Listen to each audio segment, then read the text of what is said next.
What a month. What a season ender we've had at Derby County. From being sort of nowhere back in October, all the way to automatic promotion this weekend just gone against Carlisle. What a journey we've been on, not just as fans, but those players and staff involved in the club as well. It's been an incredible journey, but let's now take a review of the month of April and make sure you do stay tuned to the channel. We're going to have season reviews for all of the League One clubs, and especially Derby. We're going to do a big, long, in-depth episode going through all the players, all the positions, and just going through the season as a whole. So make sure you do stay around to the channel. Hit the subscribe button down below or in this top corner. But yeah, let's get into it.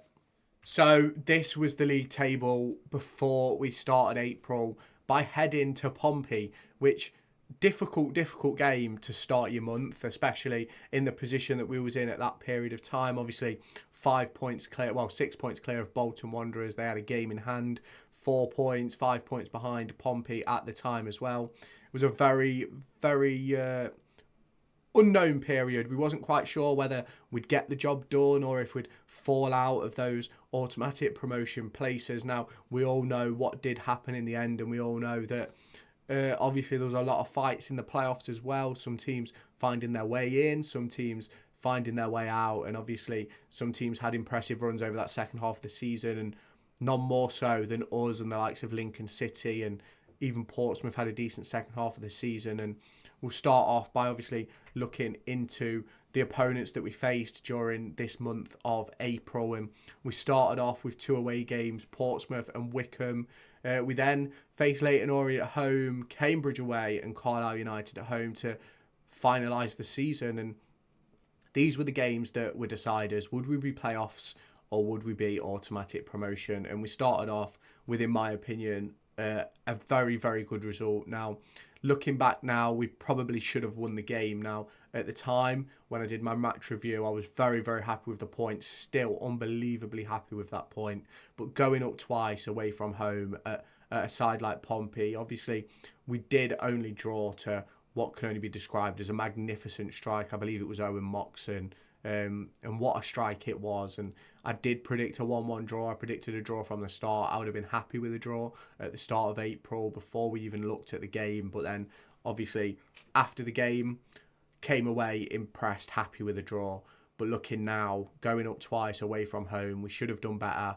The second goal could have been stopped, but it's one of those things. Obviously, looking back now, we're promoted. It doesn't really matter. The 2 points wouldn't have made difference, but I think we did put in a brilliant performance that day. We played sort of like a box midfield, and I think Joe Ward was very good that day. Corey Blackett-Taylor had one of his best performances in a Derby shirt. And at the end of the day, it was exactly what we needed at the time. It was just not to lose, and we came away with a point. Scored twice against the league leaders, and it gave us confidence heading into what was going to be the final 5 games of the season and 4 games of the season. And I think we did a really good job at Pompey, and you can let me know your thoughts down in the comments about this month, about these games in particular. But I think this game really gave us an insight into where we was going to finish. I think this was ultimately one of the deciding fixtures of the season.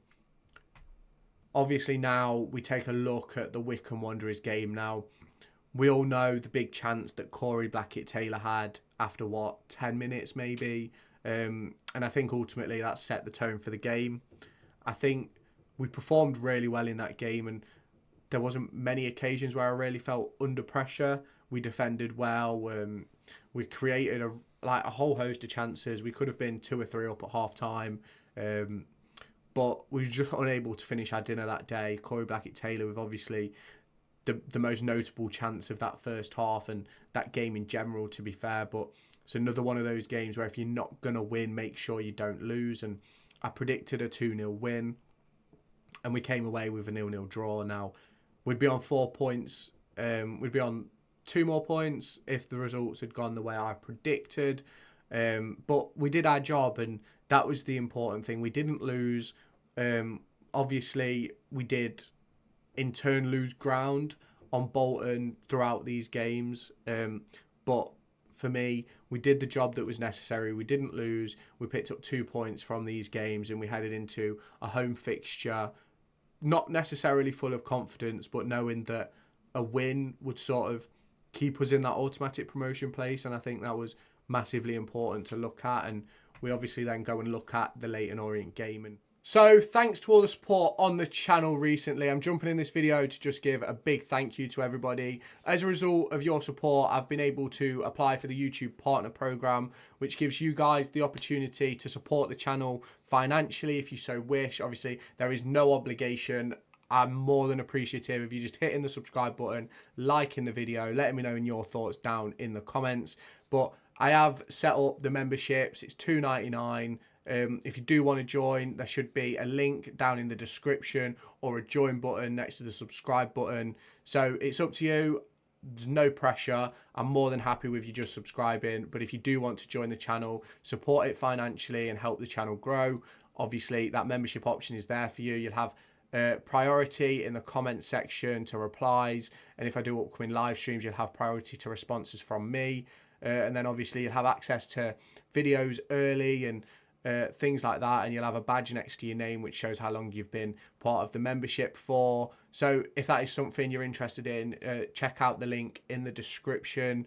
And thank you for the support. Subscribing is more than enough, but if you do choose to support financially, thank you very, very much. I'll let you now get back to the video.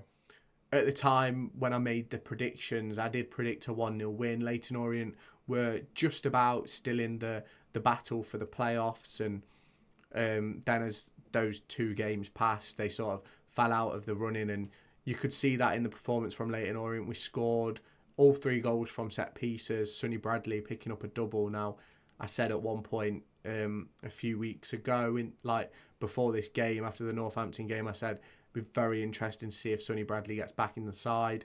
Obviously, I do think he's a good defender, and he's had really good moments this season. He's also had really bad ones. But that moment at Northampton in the last minute of the game, when it wasn't really necessary, sort of put it in a position where Woodpool won't be able to trust him at crunch time. And ultimately, he showed he could, brought him back in. And I think he's performed really well towards the back end of the season. And obviously, when we get into the full season review, I'll go through it and I'll discuss him in length about my thoughts and feelings about not just this season, but also the upcoming championship campaign that we find ourselves in. And we came away with a 3-0 win in this game. 2 Sonny Bradley goals, Kane Wilson with the other, Mendes Lang and Sibley picking up assists. And even though we didn't score from open play in this game, and it came a bit of a worry, we'd not scored in open play for nearly 2 games, and it was a very creative game, and we created tons and tons of chances, and we could have probably won this game 4 or 5-0, but we missed a lot of easy chances and easy moments, and thankfully we still came away with the 3 points. And if my predictions were correct, we would have been on 7. Would have picked up 7 points so far. And then we headed away to Cambridge after this game, and it was a game where we had the opportunity. It was the first time we had the opportunity to seal promotion.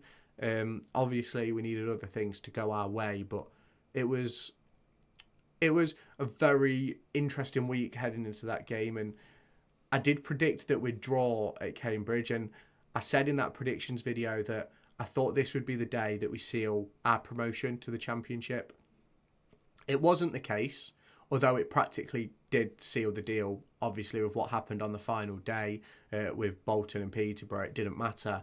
But we came away 1-0 winners, and we was under pressure for 45, 50, 60 minutes of that game, and we got our goal in the first half, and it was a really well taken goal by Mendes Lang, a great counter-attacking bit of play, brilliant ball from Louis Sibley, and what a finish from Mendes Lang to take it around the keeper, slot it into the empty net. And there's not really much more I can say about this Cambridge game. I thought it showed what type of players we have. We've got players like Cashin, Bradley, Nelson, that all spent the whole second half, although we were under pressure, smiles on their faces, winning every header, every kick, every tackle. Like I didn't at any point think, oh, Cambridge are going to score here. Like, we were very, very good defensively that day, and we've been very good defensively all season. I think Joe Wildsmith, well, I know Joe Wildsmith came out of this season with a Golden Glove, and what an impressive season he's had. He got dropped for 5-6 games, I think it was, around January time, and ultimately, what an incredible season he had. He lost his shirt, he earned it back, and it's shown just why the fans love him so much. It's shown why Paul Warne has trusted him as his number one for the majority of this season. Obviously, his contract's up at the end of this season. I will have that video out over the next few days when we're talking about those players out of contract and whose loan expires and things like that, and discussing my opinions on that. So make sure you do stay tuned to the channel by hitting that subscribe button down below. But yeah, we then headed into the final day knowing that just a point was needed against Carlisle at home to secure automatic promotion back to the Championship. And we did it. I predicted we'd win 1-0. We came away 2-0 winners. We could have had a couple more. But what an amazing experience. What an amazing day. I just don't have the words for this football club. And obviously, I did review this game just a couple of days ago. I'll make sure it's linked in this video. So if you do want to go and check that out, and I think there's about 10 minutes of crowd footage and post-match recordings and stuff like that, because what a moment. I couldn't not capture it. I had to make sure that I was in the moment, and I captured a lot of it. And there's a clip that I put on TikTok. It's been viewed over 40,000 times, and like, I just couldn't. I was like, the ref's gonna blow. He's calling the players over. And then I just scream, come on. And what a moment, and what a thing to achieve. I don't think we've achieved automatic promotion as a club in 30 years. Well, around 30 years, might be 25, 26, something along them lines. The last time we did secure promotion, I was 4 or 5 years old, sitting in Wembley against West Brom, and Stephen Pearson obviously scores what was such a memorable goal at the time, but what's followed since then has just been failure upon failure upon failure. And under new ownership recently, with obviously David Clowes taking over at the start of last season, we seem to have gone from strength to strength. I think Paul Warne's been an incredible addition, and although it has its ups and downs having Paul Warne in charge because of his style of football, which a lot of people don't agree with. I've had my moments where I've been up and down about it, and you can go back through my videos and see that. And I've had my moments where I thought Warne wasn't the right man for the job, and it's even how we started the season with the Wigan, the Blackpool, the Oxford game, all at home, and all being very, very disappointing performances. And you look at where we was after Stevenage, when there was plenty of calls for his head that day from not just people over social media, but the fans that had travelled down to that game. And what a turnaround he's had, and what a turnaround this club has had. I think made some impressive signings. The January signing of Ebel Adams has been absolutely incredible. The time we had with Dwight Gale just showed why Dwight Gale is not finished. Like, he put in some really good performances, and I was really impressed. And obviously, we secured promotion on this day with a 2-0 win. In the end, my predictions were right. Obviously, 3 points for this win, 4 points there, 7 points, 10 points, 11 points. So I predicted 11 points from the start of the month. We started on 81, and if we go all the way to this table now, which is how the season ended for Derby County and the rest of the league, we did get that 11 points. Now, the points came in different games to what I was expecting, but they came, and that's what mattered. And if I'm completely honest with you, I've shocked myself that I got that right. What an amazing feeling that is. Not just the promotion and the party we've had over the weekend, but to predict that we'd finish on 92 points. What a season. What a season. And yeah, there we have it. Paul Warne has done an impressive job this season. He's got a big job on his hands to rebuild this squad over the summer period, with Ebel Adams going back on loan, losing the likes of Tyrese John Jules. We've got some big players out of contract, with obviously Conor Horahan, Corey Smith, James Collins, Tom Barkhazen, all out of contract.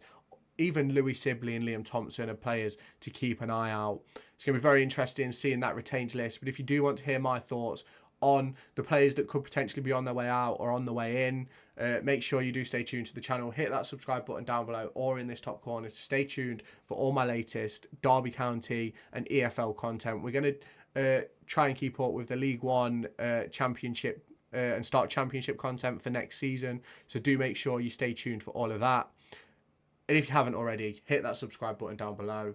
Let me know your thoughts about this final month of Derby County season down in the comments, and I'll catch you in my next video. Make sure to go and find me on TikTok, pictured here, and Twitter, pictured here.